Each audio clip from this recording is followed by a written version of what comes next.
Hi, I'm Donna Maxey. I'm the founder director of Race Talks, and we're thrilled that you're here tonight. We have a very interesting program, a little bit different format than we usually have. But for the newcomers, we're going to start with the newcomers welcome, and then we'll get into the program. So, okay, tonight is a little bit different. We normally only have a panel or a film, and tonight we have both. So we're doing, the panel's going to be kind of cut short. My police and TriMet friends did not follow directions. Y'all need to split up at this table. So there should be a police person or a TriMet person at every table. If you do not have a police person or a TriMet person at your table, please raise your hand so these three lovely gentlemen can figure out where to go sit. Are you in TriMet group? It's so small, it might stick. We could use somebody right here. Okay. And let's see. How many tables don't have somebody? Okay, so, all right, so we do have something else though, also. Because this film is so triggering, I don't know if you realize this film is very graphic. And, yeah, it's very graphic. And I did not invite the people who were involved in the survivors of the incident because I did not want them to be re-triggered. So I made no contact with them whatsoever. But this is mainly about safety. Here's what happened a year ago, and what are we doing to guarantee the safety of people who are on max, and some pointers. We have Commander Mike Frone, who, if he has something to say, I'm going to be really excited, because he just was sworn in and has been on the job a week. So, you know, it's a little hard to say what's happening in your department when you just got the job. And then also, Mr. Ubidias, how long have you been on yours? A little over 2 years. Okay, so we can grill him. Okay. But there are a number of officers here, and so the whole point that we're going to do is that we are, oh, and we also have some folks from the crisis responders team. So will the people from the crisis responders team please stand? So if you're having a difficult time with the film, there are some people here that you can go and talk to. And please don't try and handle this on your own if it's difficult for you to deal with. Yeah, so understand that there are folks here.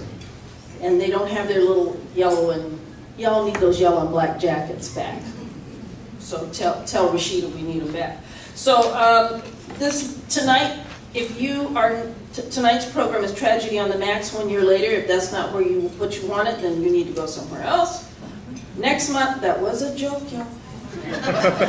I like to keep things kind of light, and the reason I do is because the topic itself is heavy enough, and you know, what happens is that you start having the pressure mount, and people start, it's kind of like that, you know, when it's getting ready to break the sound barrier, it's kind of like, and I think that, you know, you need to kind of bring it back down some so that it can build some more, and then bring it back down.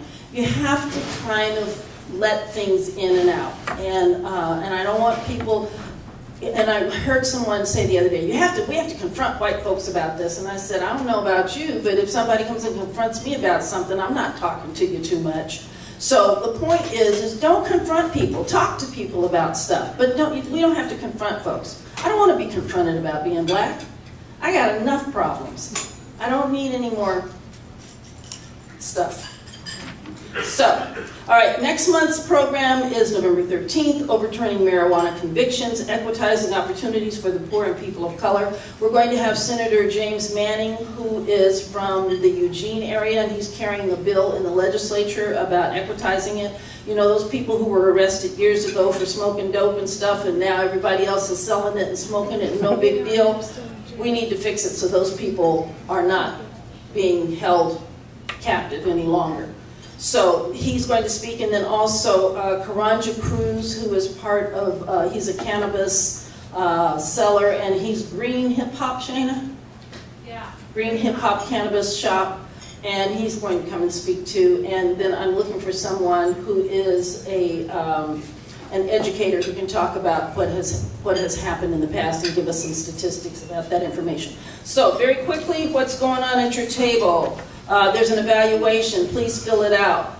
I really don't care for some of the answers that are in here. There's a lot of prying questions. I could care less, but people who are funders want to know, so please fill it out.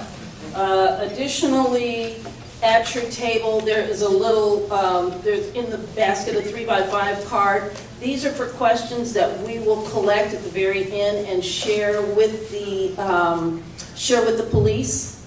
And so we're gonna pull these together and, what do you call it?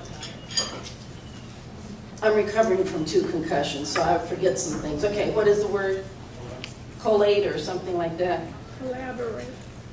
Anyway, we're putting them together and giving it to them. How's that? Okay. All right. You want to take notes?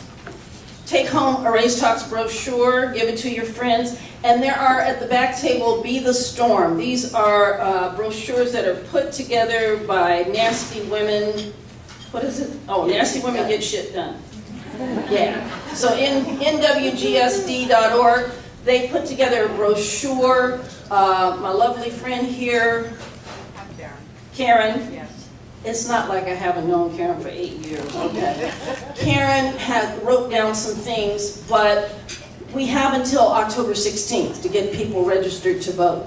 So get one of these booklets. It will tell you how to do it and where to write and where to send the information once you get people who have not done it. And ask all your friends, your neighbors, all those folks, ask them. Also, we have here a donation basket. I'm not real good at asking for money. I'm going to go and take lessons from a minister so I can figure out how to get just the right tone so I can get it and you just empty your pockets and put money in there. So we need money to help Race Talks run. We've been doing it without funding for the last 8 years, and we just got a few small grants this last year, and we're working on getting some more. And we'll be doing a big fundraiser. We were going to do it in November, but we're going to do it in February. And it's kind of a fundraiser, and I'm turning 70, so, hey, yeah. All right, tonight is an opportunity. This is a $25 gift certificate. So I want you to be eyeballing somebody across the room that you think that you would like to get to know. You never know. So the whole idea, remember we were saying get to know people you don't know. So have your eyes open. Who knows? Now I want to say this the right way because this means something different from when I was young. You might meet someone that you might want to go on a date with. How's that? So you never know. Or just someone you want to make a friend with. Okay? So be looking across the room at the end of the evening. Mr. Joe, anybody, and I are going to show you how to do it. We have these little business card things. We'll show you how to do it so that you can enter the drawing and then get a free dinner. So you can go get to know somebody that you don't know. All right, so that's that. There was something else I needed to say. Training. We are doing facilitator training. And we are going to be training 45 facilitators over the next 3 months. 15 of those slots are reserved for people 17 to 24. And we want to be training folks to facilitate here at Race Talks. It's a year-long commitment to come every month and do the training. And if you want to go out and start your own discussion group, book group, we'll be more than happy to help you do it. I know a lot of people have the attitude that, well, I don't want anybody doing the same thing I'm doing. There's way more business about the business of racism and classism in this country than I can handle alone. So if you want to go out and start something else, we'll be happy to help you and train you to do facilitator training. So the deadline is tomorrow at midnight. And if you have not done it, then, oh, I know what you could do. Run off a copy. If you're not me and you're computer challenged, then you could just run off a paper copy and bring it here to the front desk at McMenamins, and we'll come pick it up. And then, or you can submit it online at racetalkspdx.com. All right? Y'all are way too quiet. Can you give me some sign you're out here and alive? Help me here. Thank you, thank you. Woo. Woo. I'm telling you, y'all are quiet. Okay, all right, so we have a number of speakers tonight. We have Commander Mike Frome. Wave your hand, Mike. We have, is it Alex? Yeah. Alex Ubiatis from TriMet, and Sam Sacs is going to introduce the film. And there's another person, Shelby, where are you? And Shelby's going to be talking about how to defend yourself and be cautious and be safe. So we're going to start with Sam. Hit it. Oh, wait. Oh, I almost forgot the important stuff. Okay, we have a crew here tonight from McMenamins. Poppy, wave your hand. Heather, where are you? Okay, Naomi and Jesse, those are your weight people. I have one word, tips. Tips, okay. All right, Sam, hit it. I guess so. Thank you, Donna. As Donna was saying, my name is Sam Sacs. I'm the founder of the No Hate Zone. The No Hate Zone is a nonprofit focused on ending hate and racism in Portland through education, community engagement, and advocacy. And my banner's back there. The reason it's so big is because on occasion, white supremacists would like to hang banners from the overpasses. I don't know if you've seen them before, so I decided to make my own and hang it after they take theirs down.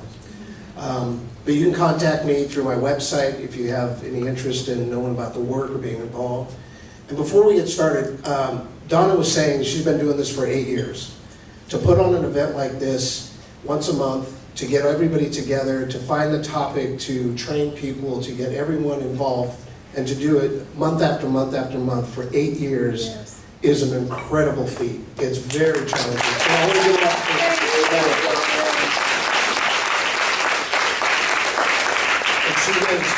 she's really an inspiration. She's a gem for this community because this topic is a difficult topic to discuss and bring people together on. So I made a few notes. Shortly after the incident on the Max where 2 men were killed and 1 was injured, I was contacted by Fatima Curry, who is a producer, one of only a few black women producers that works for ABC. She had found my website, I guess was Googling hate, and found the No Hate Zone. She contacted me and said, we're doing a 4-part series that's going to be produced by A&E, 4 different cities, focused on a hate incident that took place in that city, and hate and racism leading up to that event, the event, and then what's happening moving forward. She contacted me, and I was, of course, immediately I was like, oh, wow, this is great. And then I followed up with, I'm honored that you contacted me, but I'm a white male, I don't live this every day of my life. And I said I'd be more than happy to help and consult and connect her with people, but there were many people of color in this community that are affected by hate and racism every day, and that I would connect her with those people, those community organizations, those groups. And that's, for the next 9 months, that's what I did. When she would call, she'd say, hey, can you connect me with this person, or can you schedule this? And so it was a volunteer, unpaid opportunity for me to represent my community and my city, which my family's been here since the 40s. So it was an honor for me to work with Fatima, and also to make sure that she really cared about this community and that she could present and do a documentary that really told the story about the hate and racism that has been in our community and our state for so long. I didn't want it to just be some, glorification. So I wanted to make sure that she did the right story, and I believe she did that. The first time we screened it, it came out in February. Everyone that is in the film, almost everyone that's in the documentary that was involved, that was there that day, or family members. The 2 young ladies were at the first screening. They came to it, they've been in contact. We've always been very sensitive and understanding to make sure that they understand that they've seen it. And so we've had a relationship with them, and so has Fatima. Has anybody in here seen Divided States Portland before, the documentary? So I will say, and I won't take too much time, but I will say it's... Micah saw it too. Who did? Micah. Oh, great. It is traumatic, so I'm just going to brace you. It's a heavy thing, but if you can make it through it, it's also important for all of us to see, because many people in Portland and Oregon have no understanding of the hate and racism that exists in our community. So we showed this to high school, Roosevelt High School, about 20 different classes, mostly kids of color, and then followed up with Fatima was there, and Renee Mitchell. We had discussions. It was well received, and it was good for the young people to see it. In this film, at the end of it, you'll see, towards the end, you'll see something about breaking bread, where that is a program that I run through the No Hate Zone. Breaking Bread is a dinner that we have once a month, where we bring communities of color and the police together at NoHo's restaurant, usually the fourth Monday of the month. And similar to this, again, an inspiration, we bring people together, police and communities of color, to sit down and talk. So you'll see that towards the end. This documentary touches on several different issues, from hate, race, police, safety, you name it. It really touches on a lot of different things. So I'm not going to tell you to enjoy it, because you're not going to enjoy it. I'm just going to tell you to keep an open mind and write notes. There are things that pop out that will touch you, that will move you, that will anger you, that will scare you. And hopefully when you leave this room, like Donna said, you'll be moved to action. It's one thing to just show up here and be a part of this, but you know, I challenge and not challenge, but I encourage everybody that leaves here tonight to take away something that, you know, what can I do to make my community better, to end hate and racism, so that these acts of violence and hatred don't continue to happen in Portland. We can't change the world, but we can change this world. We can change this community. And that's what we're here for, to have a discussion, and hopefully to never have another documentary, another ABC come to our town for another incident. So at this time, I'd like to begin the documentary. Thank you.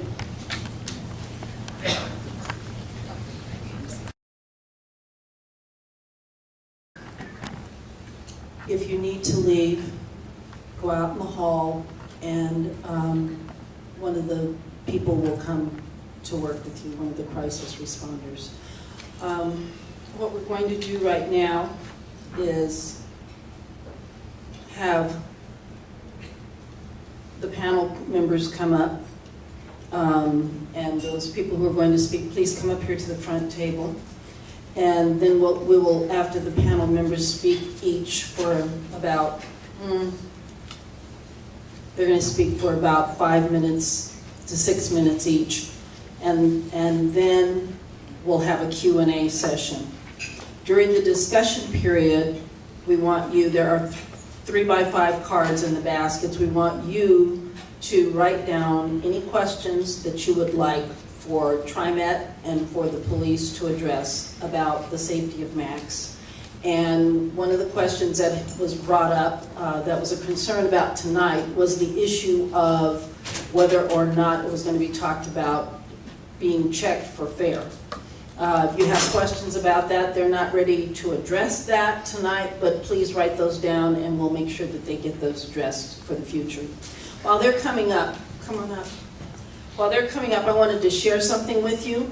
I think Micah talked about it, and the gentleman at the very end who had been a helper on Max.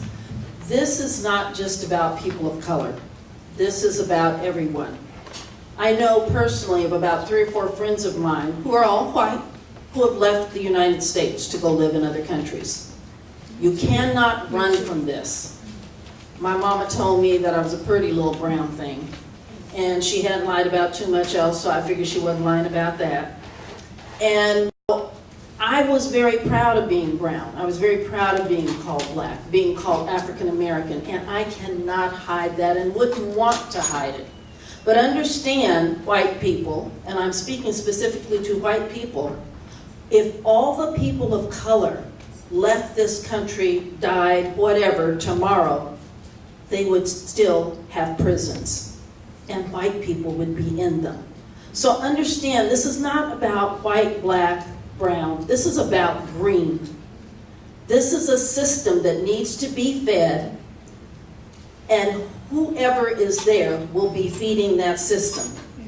And do not feel that you are safe. Last summer, I was downtown with a friend who happened to be a white minister, and we were walking down by the main library. I saw this kid who looked very angelic coming toward me with this big backpack, and it was the first sunny day.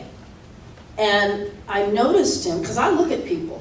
I look very closely at people, and so I noticed him because he was charging down the street, and then I turned to look at my friend, who I was having the meeting with, and we were walking and talking, and I looked past him, and there's this kid standing over there less than 6 feet from him, holding a knife that has a blade on both sides. And he's got the knife in his hand, and he's doing it like this, looking at me. It's one of those knives to use to eviscerate, you know what I mean? That it's not just to cut one side, it's to go in and cut everything up. And I looked at him and I told my friend, I said, that guy has a knife. And he goes, yeah. He turned around and he goes, yeah, he does. Then he turns back around and starts talking to me, and I'm talking to him. I thought, are you crazy, Donna? This white boy's gonna get you killed. Let me turn around and look at this fool. Now, I don't know what I would have done. I didn't have a gun. I didn't have a backpack. I didn't have anything to protect myself, but it was not gonna go down easy, whatever it was that it was gonna happen. So we have to be able to protect ourselves. We have to be looking out for other people at the same time too. And you know, you have to see if you can help people who are in need. Demetria Hester was not getting any help. When the film was shown, I saw her and I asked her, are you okay? No, I'm not getting the help I need. I made sure that she got some help. All you have to do is step up and help people.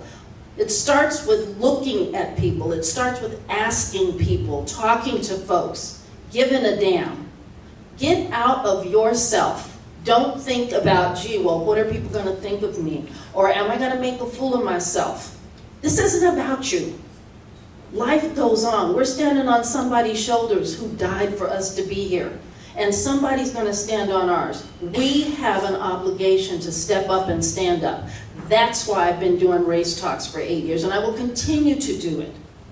So we have to think about this. And Micah says we're past talking it out. They can't kill everybody. As my friend said to me that I was saying, I don't know what we're going to do. She said we've survived everything else and much worse than this before. We will survive this too. I'm not going down without a fight. My fight will be to help change people's minds, to make them better people. I hope that you're part of that fight.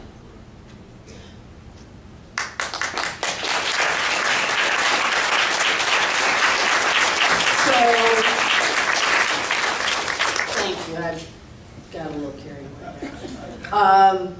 So would each of you have something to say?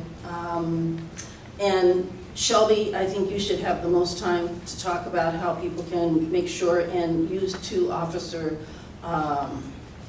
Williams about what to do when you're on the max. Okay? So I'm timing y'all. I got the timer over here.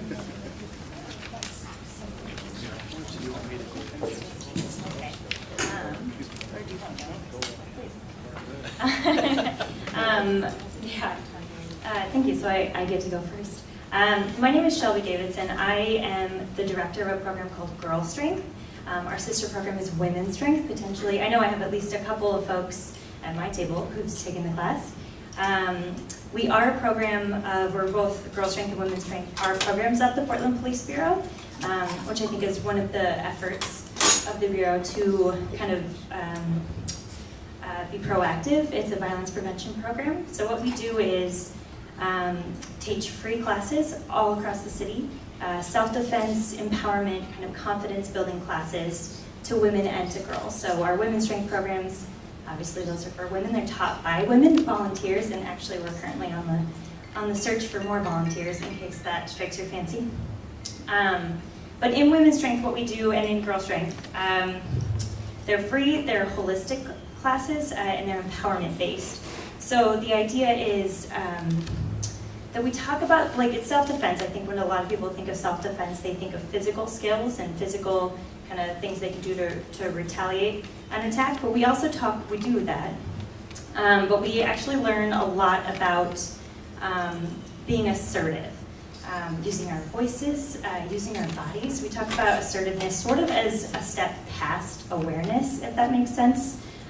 So being aware is one thing, but being assertive physically, verbally, and internally is the biggest thing we teach, because I think it helps you.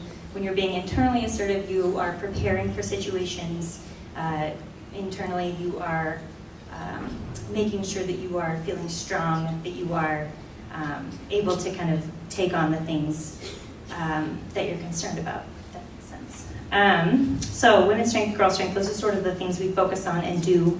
I guess in addressing the film, I did want to say, I wrote down that a lot of the folks in the film really use the strategies that we teach in girl strength and women's strength. I heard phrases like moving away. The girls on the train were trying to move away from danger. Demetria was trying to engage allies, which I think is a big thing you can do. And my big tip there is if the bystander effect is a real thing that happens, and the best thing you can do is call out a very specific bystander.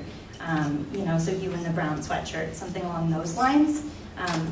Look for a very specific person if possible. Demetria also used pepper spray. These are all things we discuss in our classes.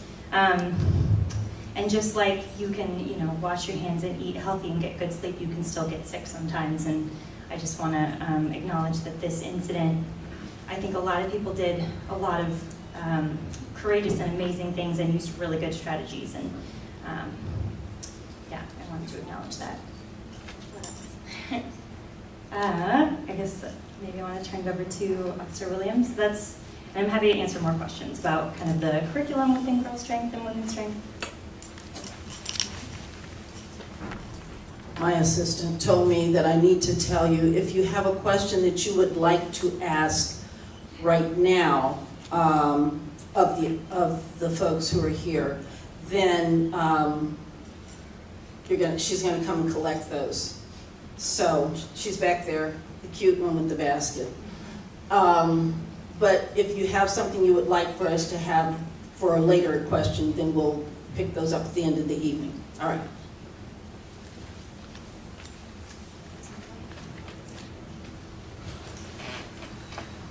Hi there, my name is Pat Williams. I'm a lieutenant with the City of Gresham Police Department, and I'm assigned to the Transit Division. I've been assigned to the Transit Division since last November. I've been a police officer for 29 years, in law enforcement almost 32 years. What I'd like to also add to what you had mentioned... Rockstar, in the mic. Thank you. Can I dance too? Yep.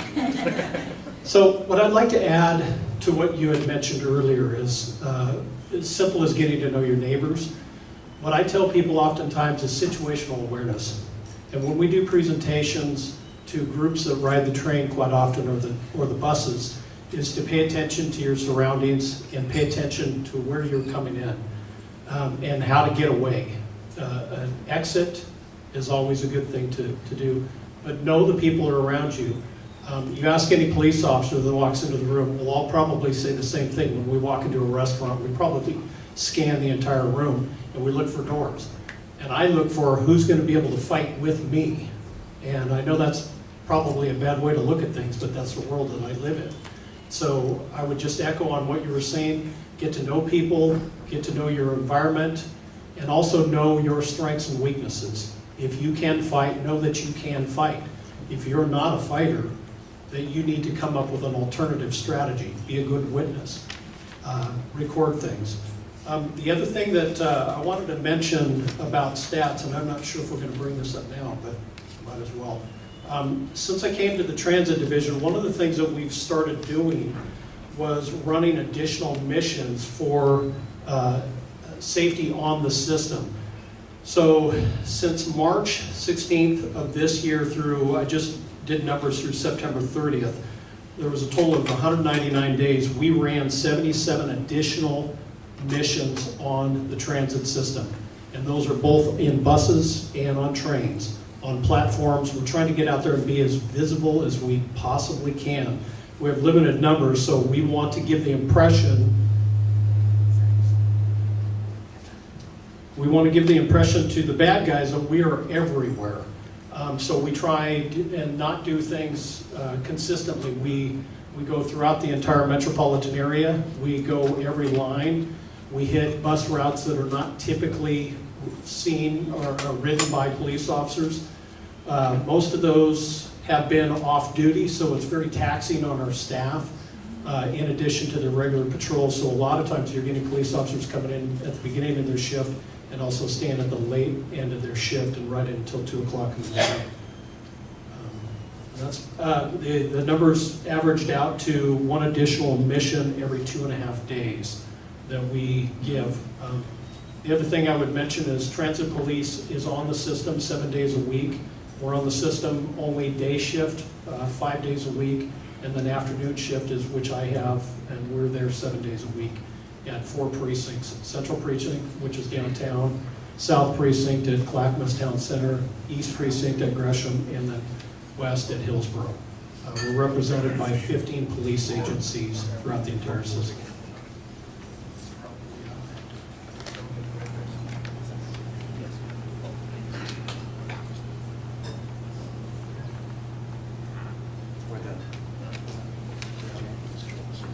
Hello, can you hear me? Okay, good. So first of all, I'm Alex Ubiatis. I'm the manager of emergency management and security. Like the lieutenant said, you know, we've done quite a bit, and we do quite a bit on a regular basis. On the TriMet side, just so that everybody's clear, the transit police, like the lieutenant said, is comprised of 15 different participating agencies. All is it working? Okay. Do one of these things. All right. All with you know, these guys working very, very hard. TriMet, the privilege of these 15 different agencies helping us out to keep this system safe and secure through an intergovernmental agreement. So when we say, you know, so when you hear terms like transit police versus TriMet police, just understand transit police are these, you know, men and women in uniform from all these different participating agencies, and they're not actual TriMet, you know, traditional employees. So another thing, getting on to, you know, what have we done? We've increased a lot of our transit security officers, which are contracted, up to more than 80 individuals assigned to the contract now. And what that also includes is an adjustment in the way that they do patrols on the trains. So previously, you know, you would have seen them at platforms or transit centers. Now you see them riding the actual trains along every single color line that we have, in addition to having those at transit centers and other locations. Another thing is we're keeping tabs on the amount of officers that we have in order to put out there across the region. You know, we do have to cover Clackamas, Washington County, and Multnomah County. So, you know, it's difficult enough trying to you know, keep the public safe on the system in one city or one county. You know, it's definitely much harder. You know, think about taking that and accounting for the cities and the counties that we run into, provide service to, and that creates some difficulty in trying to keep everyone safe. But we do it, they do it. You know, we're starting to add a little bit more officers as needed, and we're trying to bring on other folks like our customer service representatives, be more apparent on the system, be available. I'm sorry, ma'am, what was your thing? Shelby. As Shelby said, you know, creating an ally is one good thing that you can do. You know, these customer service representatives will be able to help you get you some assistance. They're not enforcement folks, they're not security folks, but they're there to be a voice to ensure emergency response is accomplished. And we have these peace officers come in, although there's been some talk about that. It will be through another contractor, but there's still some negotiations going on, and we're reviewing what these people will do and will not do in terms of their role in the system. We've also been providing a lot of training to our staff, anybody who works in the field, all the way down to the rail operators, and customer service representatives, in addition to our supervisors, both bus, rail, and otherwise, even some of our own service workers or platform cleaners, so that they understand what their role is. If something happens, they're able to provide a response. And sometimes we don't want them to get to make a bad situation worse, but we do want them to be that voice that makes sure help is called, so that we can get it rolling to you as quickly as possible. Anything else that covers it? Sir? Good evening. Am I loud enough? More or less? All right. So I'm Mike Fromm, and like Donna said, I've really only been at Transit now for about a week and a half. So I'm going to apologize, and I'm not going to have the depth of answers that a lot of people here tonight are probably going to want. So that's why I brought a few people. We've got one of our sergeants that's here as well. I rely upon my people to keep me informed, and they're going to help me out here tonight. So one of the things that I'd like to talk about is we just watched something really terrible that is probably the worst thing that has ever happened on transit.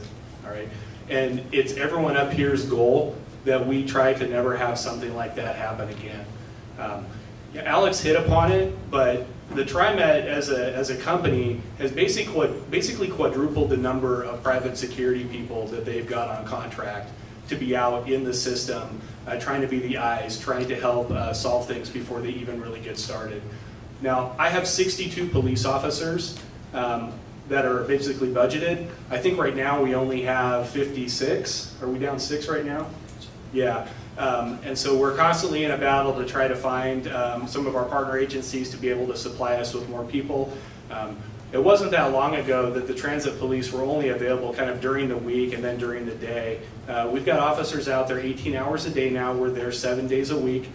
We don't have 24/7 coverage yet. We just don't have the staffing to be able to pull that off. But if there is a transit police officer not available, all the other partner agencies are available to come in and fill in for us if we are not there to be primary on transit.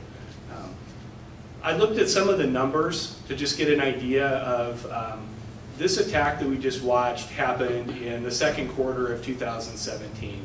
And so I wanted to know how many assaults were on transit, on customers within that quarter. And the answer was last year there was 109 on transit during that quarter.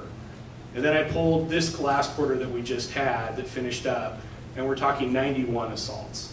So within that year, for one reason or another, the number of assaults on transit, bus and rail, has actually gone down a little bit. Now, has it gone down enough? No. I'd like to see it go significantly lower.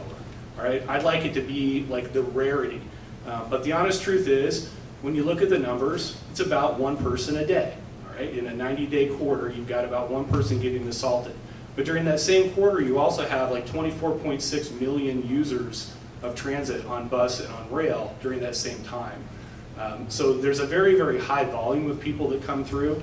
It doesn't make it any better for the people who get assaulted or for the families that have to have these people come home after they've been assaulted. I get that.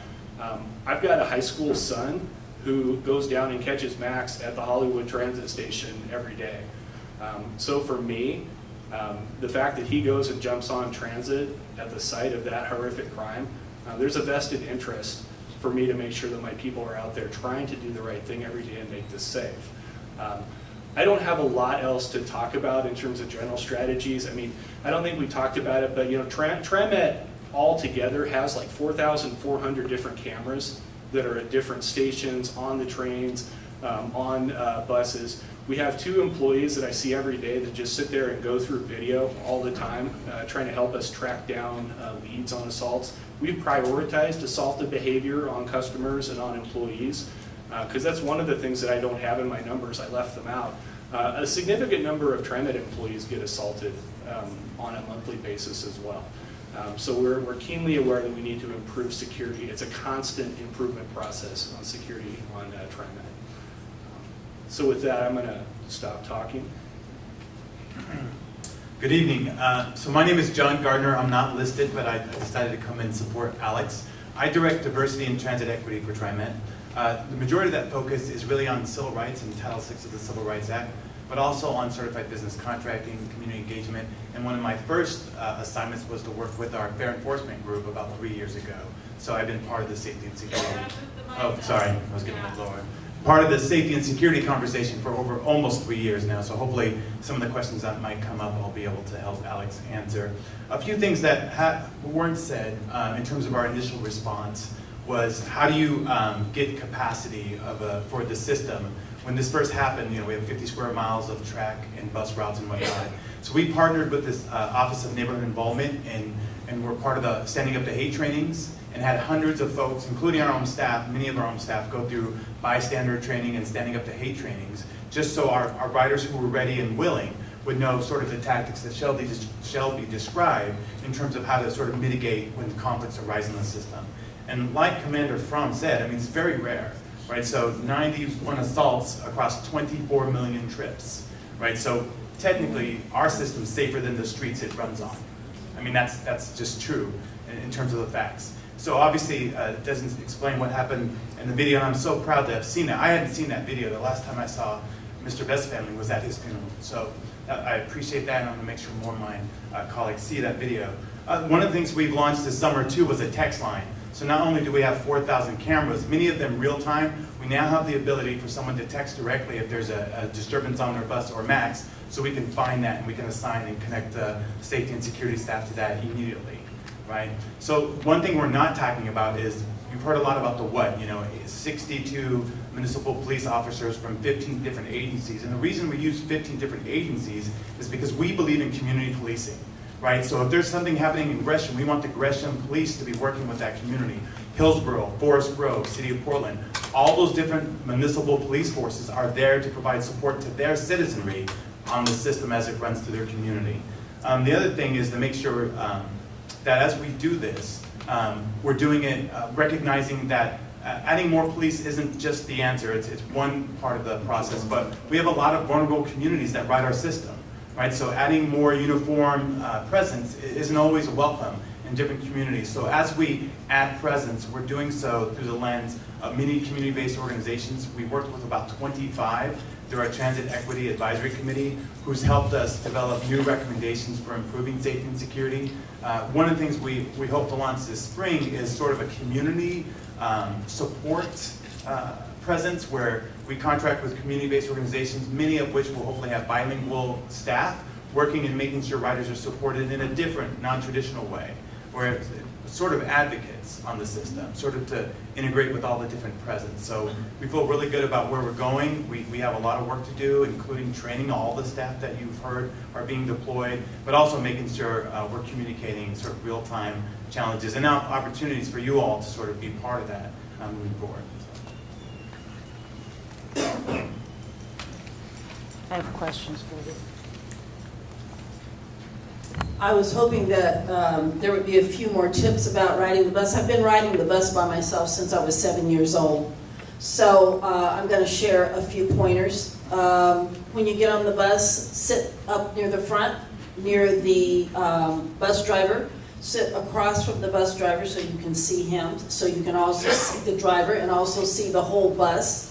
If you're sitting and you have your back to people, then try to sit next to the window so that you can have your back to the window and you can look both directions on the bus. Stand and walk where there are lights. Have something in your hand while you're walking, your keys, an object, something that will protect you. Make sure it is in your hand, that is your dominant hand that you will hit with. Be prepared with good shoes so that you can walk or run if necessary. Make sure you stay where there are lots of people and lots of lights. And have your hands free, if at all possible. Be thinking, be on the lookout. If you're with someone else, one of the things that black folks ordinarily do, the only time I don't sit with my back to the door is if I'm with a black man, because I know he's checked, does not want his back to the door. So when I'm there, if I'm sitting, and I did sit with a white cop who I knew he was watching, so I felt very safe about that. But sit so you can see who's coming in. Scope out the place, like I used to tell my daughter, first thing you do, know where the front door is and where the back door is and how to get in and out of a place. Check out who's in there and what they're doing. You need to be mindful of where you are and what you're doing. As I like to say, I might not be much to you, but I'm all I got. So that was kind of a joke. The tension needs to break here a little bit. So anyway, I have some questions from folks. And it says, what is Portland Police and other public safety going to do about how officers interact with potential suspects? Exactly. Yeah, and so one of the questions was that Demetria, it says, could you please explain why Jeremy Christian was not approached the night before at the Max incident? The explanation in the film was inadequate, so. I wish I had a really good answer, but I don't.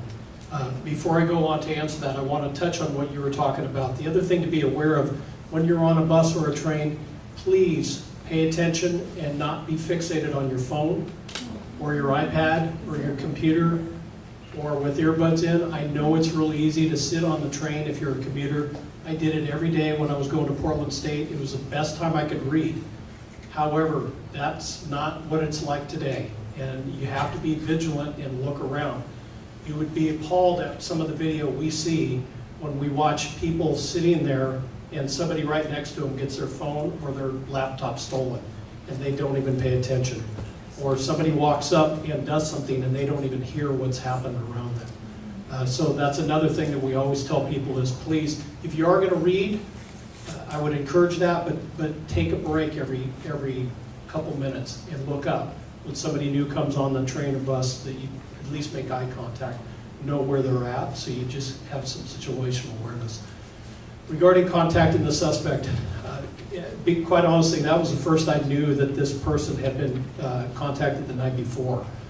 Did not even know that. What I would say is officers are walking a very balanced line right now on whether or not we're going to go head in and make contact with somebody by ourselves, because we know that that will inherently lead to a confrontation. Most people out there want to confront a police officer if there's one of us. If there's multiple police officers, the odds are on our side, and we have a better way to de-escalate that in a more peaceful situation. So that's the only thing I could come up with at this point of why they did not contact him right then.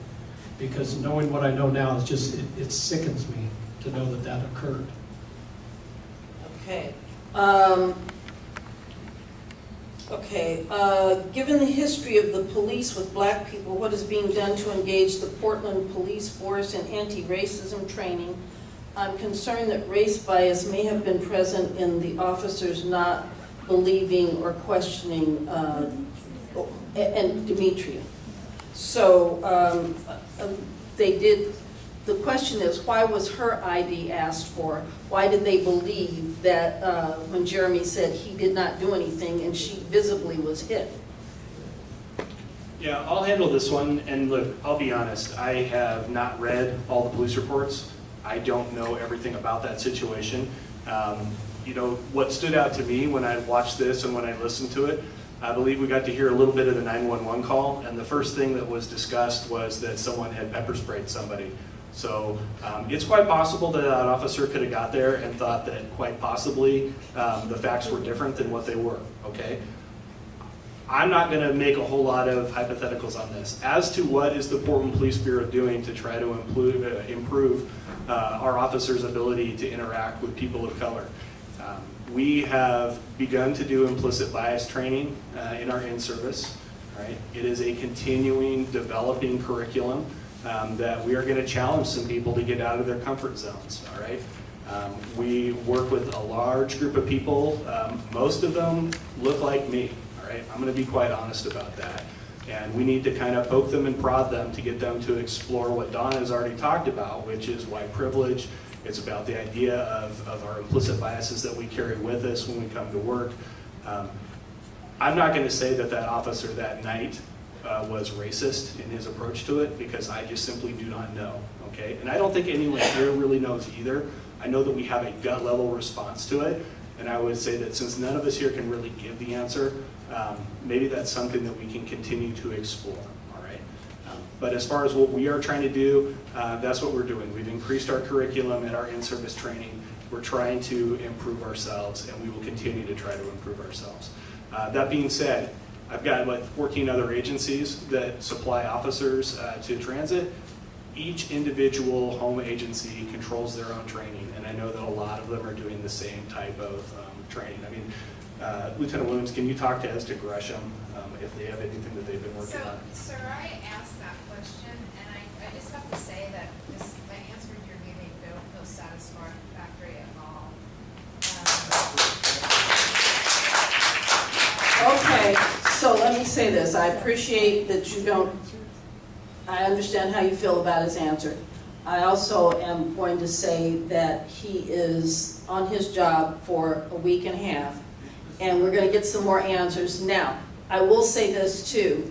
I am getting ready to make an appointment with the chief so that we can talk about starting back the community police forums and have more forums here in Portland, so in all different communities of Portland, and get more involvement of people of color who are experiencing outrageous numbers in terms of their percentages in the population. So we're not going to get all the answers to your question. I understand your frustration, but I want you to know that it's not stopping here, okay? Right, but this is the thing, is, watching that whole movie, the sticking point that's still with me, and I'll walk away with it, is, what was the time frame between the contact with Dimitri and where was the lapse in time of calling back up? Like there's this moment that feels like there's more information we need to know about that, and a year later, why haven't people read the reports and know more about that? So here's what I would suggest. This is one of those action things. You have some great questions. I want you to be the person who heads up a citizen committee to ask for those answers. And form a committee. You've got a room of about 150 people here who need to get in touch with her. Would any of you object to her having your email address for this committee? I will help this get started. Okay? Okay? So I can expound on the training as well, and asking for identification. I can't tell you why there was a lapse in time or anything like that, but I can tell you one of the reasons I have not read the reports, because I'm not part of the investigation. And it's not fair for people outside the investigation to be prying into the investigation. We know about the facts. Well, you may believe that or not, but You don't get to keep interrupting him. I appreciate, and I hate to say that, but that I let you speak out, and that's not something we ordinarily do at Race Talks. So, but you and I are getting together as soon as this is over, and I will come get you. So one of the things that police departments have done since I've been in law enforcement in 1987 is continually try and train the officers to better serve the community. One of the things that happened after 9/11 was that really put everybody's guard up, not just police.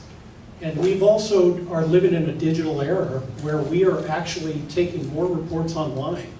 Now, as an older police officer now, I've seen a significant problem with that. We're not interacting with our community as much anymore. It's a lot easier for our community to report something online. And in fact, most community does not want to call a police officer to their house. If they can do it online, they would rather do it. If they can do it from their phone, they would rather do that. There's a direct consequence of that, and our officers are losing the ability to interact. We try our best. One of the things that we've done, just like the city of Portland and like many of the other agencies, we hold town hall forums just like this, and we encourage our officers, and we have many officers that come to them. We have community engagement events that we hold every week, every month, and that gets us interacting with the community to understand how we can better serve them. Okay, these are a couple of related questions. How many survivors of violence in transit are people of color? What percentage in 2017? And how is TriMet working to protect people of color traveling on its transportation system when resources are going to a new TriMet jail with people of color being targeted mostly?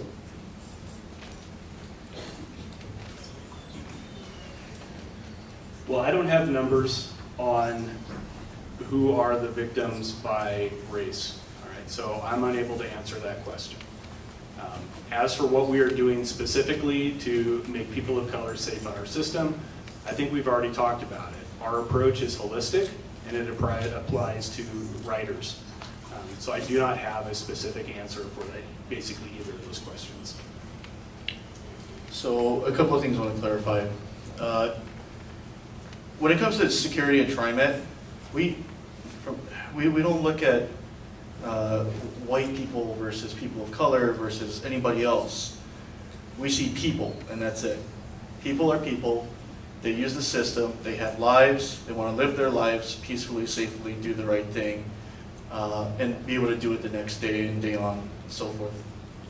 And that's what we try to facilitate. A transit system that is safe, dependable, reliable, and something that's valuable to the people who use it. Another thing I want to clarify, I see the hands up there. I'll defer to Donna in a minute. But another thing I want to clarify is there is no TriMet jail. We are building a new facility, but that's to accommodate our current central precinct for the transit police and the non-sworn administrative staff. There's no TriMet jail. I know that's been a term that's been thrown around, but it strictly is just a newer facility because the current facility that we're in just doesn't accommodate our needs operationally and administratively. So that's the gist of that. There's no TriMet jail. I don't know why that keeps going around.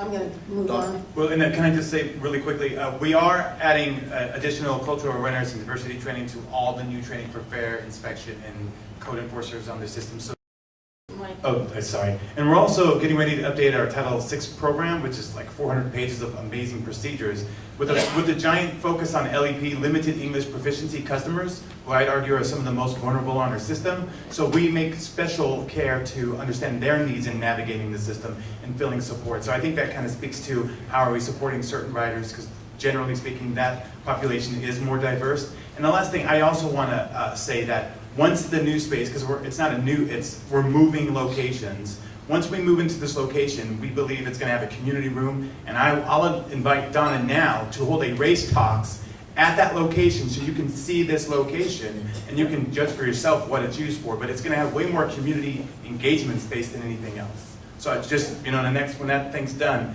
please come on down and let's have a conversation there. Okay, so this says, where can I get training to deal with racist event in public to diffuse violence? What do I do if I see an incident on TriMet? Who do I call? And someone else wrote, has TriMet considered using a cell phone system, something that silently calls for help using the cell phone GPA? This could be a rider optional system. So it kind of sounds like using an app on your phone so that you could make a phone call. So regarding an app, something that you can report, we don't exactly have something like the new text to 911 feature that just rolled out, I think, what was it, last year? Something like that? Yeah. Oh, just last, okay.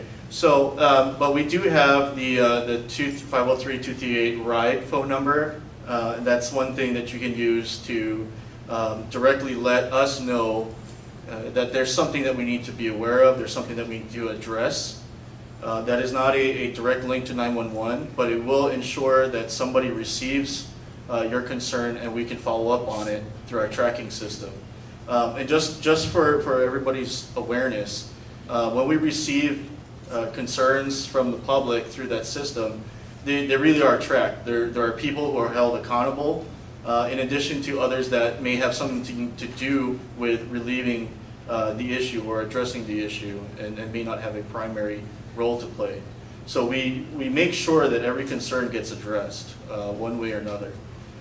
It's actually the reason why we set up this text number. So we have our regular customer service phone number that you can call, but just recently we've also added a text feature that allows you to send us those messages.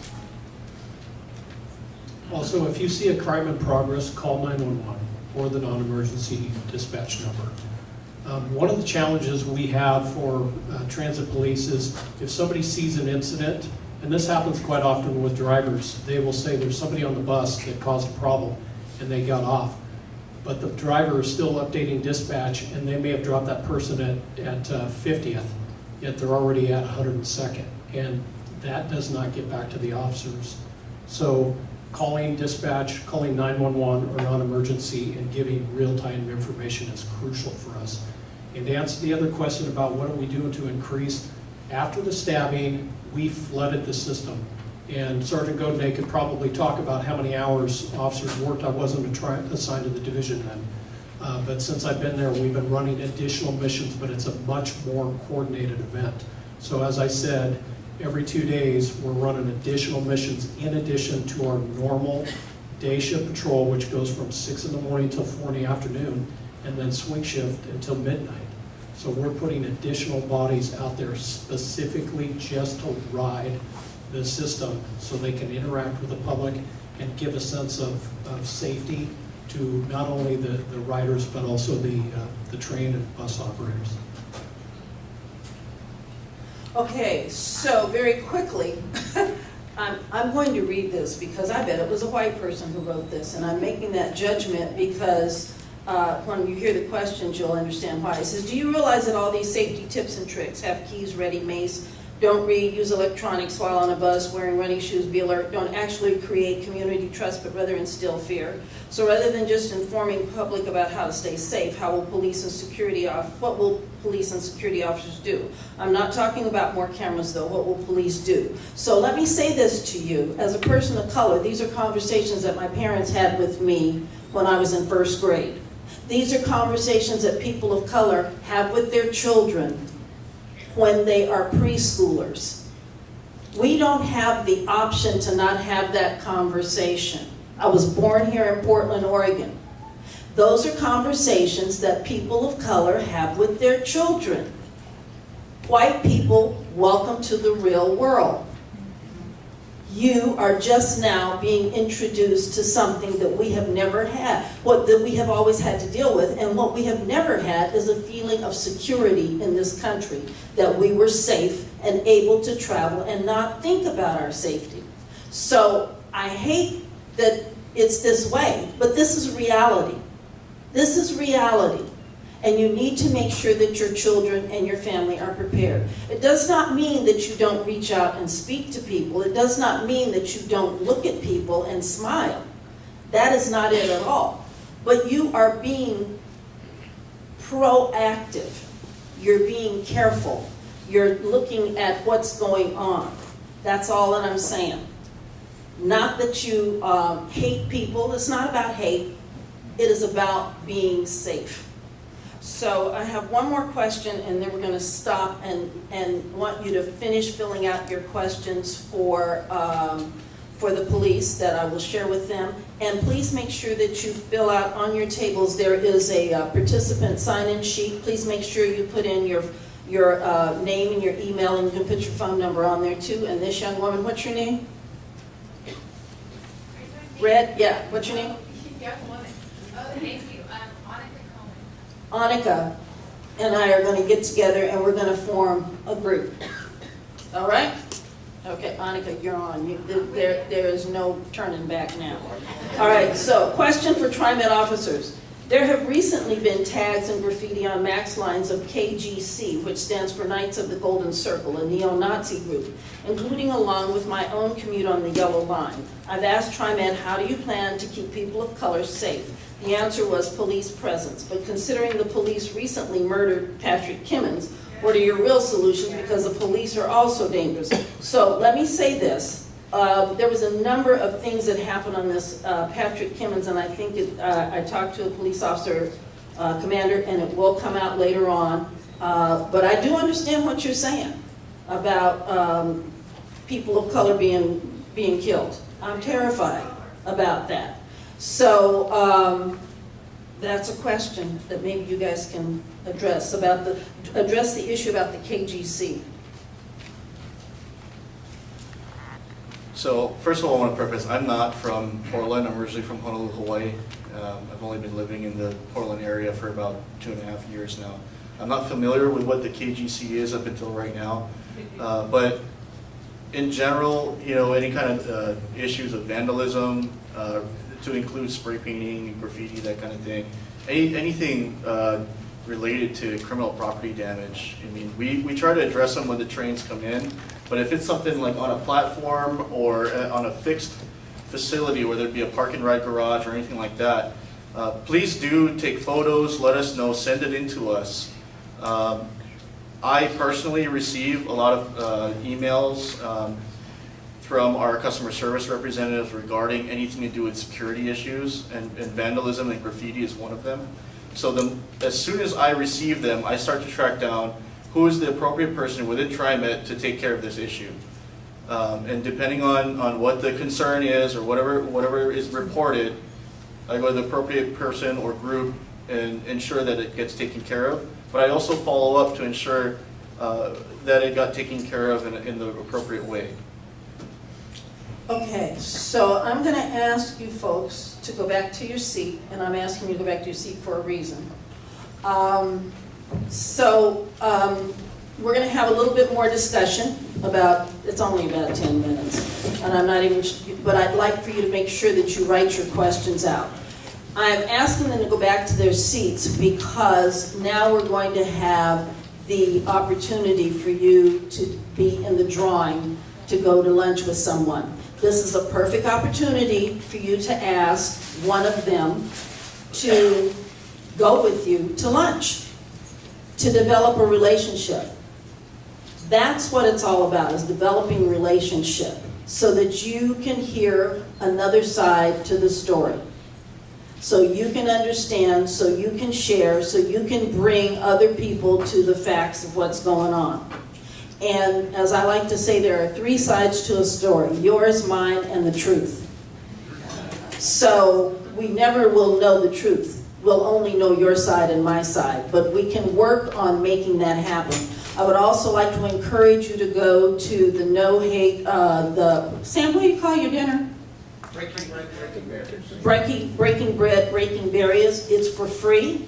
It's at No Hose, which is on Prescott and 40 something. And please go. It's the, Sam, quit talking to that woman. What day is your thing? It's the last Monday of every month. The last Monday, what time? No Hose on Fremont, 6 p.m. 6 p.m. Okay.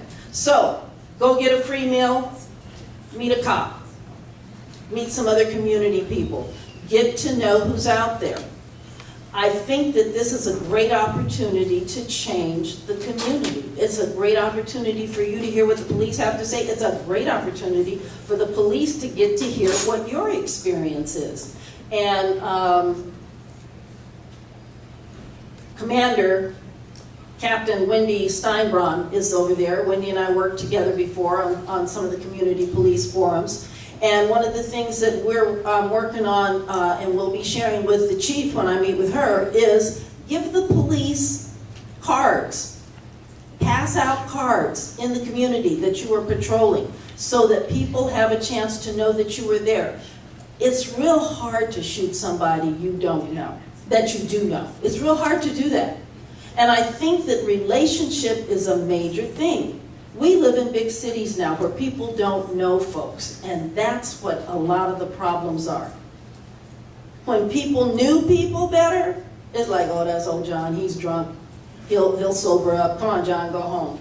I mean, there was more of that happening. Now, I'm not crazy. There was racism. There were killings. There's always going to be and always has been that. But we have to come at it another way. And the change starts with you. I had a friend who told me, you think you can change the world. I said, no, I don't. But I do think I can change my little corner of the world. And if we all change our little corner, the world will change. So I'm going to come back in 10 minutes. I want you to have written your question. I want you to find somebody that you want to go have dinner with for free. And even if you don't win the drawing, I still want you to get to do the dinner. Even if it's just for a cup of coffee. So, anybody come up here so we can show you how you do this. That's his filming name is Joe Anybody. All right, so here's my card. Look in the basket. Somebody grab the colored little slips out. Everybody grab the colored slips out, grab a whole grab of them and pass them around your table. Okay, so I'm going to write my name, my email, and my phone number on this blue card. I'm going to write my name, my email, and my phone number on this card. All right, now hold on. Wait. You got to listen, because this is the important part. One time I had to draw 9 times before we got it right. I know y'all can do better than that. Okay, so I'm going to put on here. Okay, this is a very light little drawing here. So we want, there's people back there at that table, Shannon. Oh, you got, okay. All right, so the pretty lady's going around to do, pick up your name for the drawing.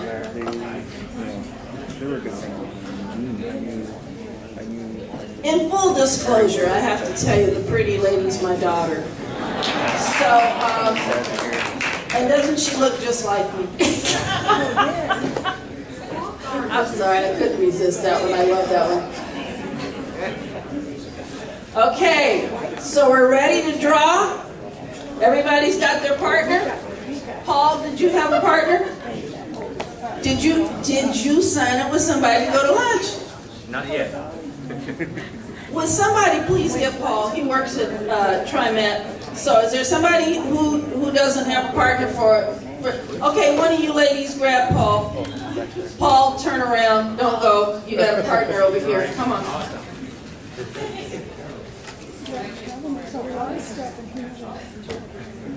Okay, and Shelby, where are you? Shelby is here. She's going to be outside at the table. She has a bunch of brochures about women's strength. Please make sure you pick them up, if not for yourself, for other people. Also, Terrence, maybe you could be out there at the back table too to talk to people about how they can become a crisis responder. Great. Okay, are we ready for the drawing? Linda and Faith. Okay, you ready? The winners are Sue J. and John G. Where are you? Sue J. and John G., come on up.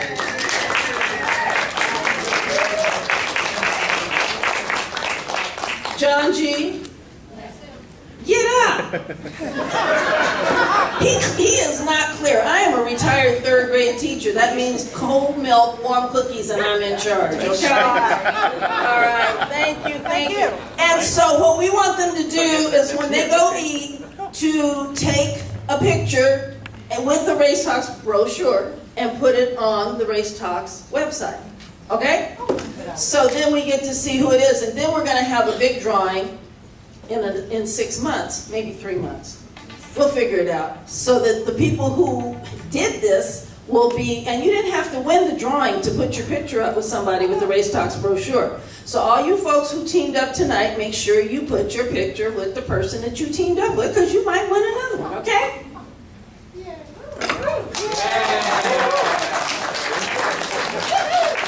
You know, you people. Woo, have mercy. Jesus. Okay, please give a donation. We need to pay our speakers. Some people are working, so they don't get paid, but we have other speakers that we need to pay that come. Also, next month is overturning marijuana convictions. That's November 13th. There will be no program in December. We'll be back in January. And fill out your evaluation, please. Take your brochure, share it with a friend, come back, fill out your evaluation, be critical. We don't think we're perfect here. If there's something you think we can do better, please make sure you say that. I'm open to constructive criticism all the time. I don't like criticism. I like criticism that has a solution that goes with it. So come up with a solution for how you think things could be better, and I hope that you will apply for the facilitator program. And we thank you for coming tonight. Make sure you have written up those questions. And make sure you get a one of the Tony, will you hold up the little booklet back there? Those little booklets, they're $3 to pay for the printing. Please get one so you can get people signed up to vote. How many of you know somebody who is not signed up to vote? Then let's get out here and get folks voting. If you don't vote, I'm going to have to clean up what I was about to say. If you don't vote, you don't get to say anything. Okay? You don't get to say a thing. And I don't want to hear a word from anybody who's not willing to get involved and step out and take a risk. This is the only way this place is going to change. I just talked to a woman who was from Texas, and she says, there aren't very many people of color here. Do you live around people of color? No. Have you reached out to any organizations that have people of color? No. Reach out. Be the change you want to see. Quit waiting for other people to do it for you. Please be the change. If you're not quite sure how to do it, there's a phone number on it. There's an email. Come and call Race Talks. We'll hope to see you next month. Thank you very much for coming. Good night. Drive safe.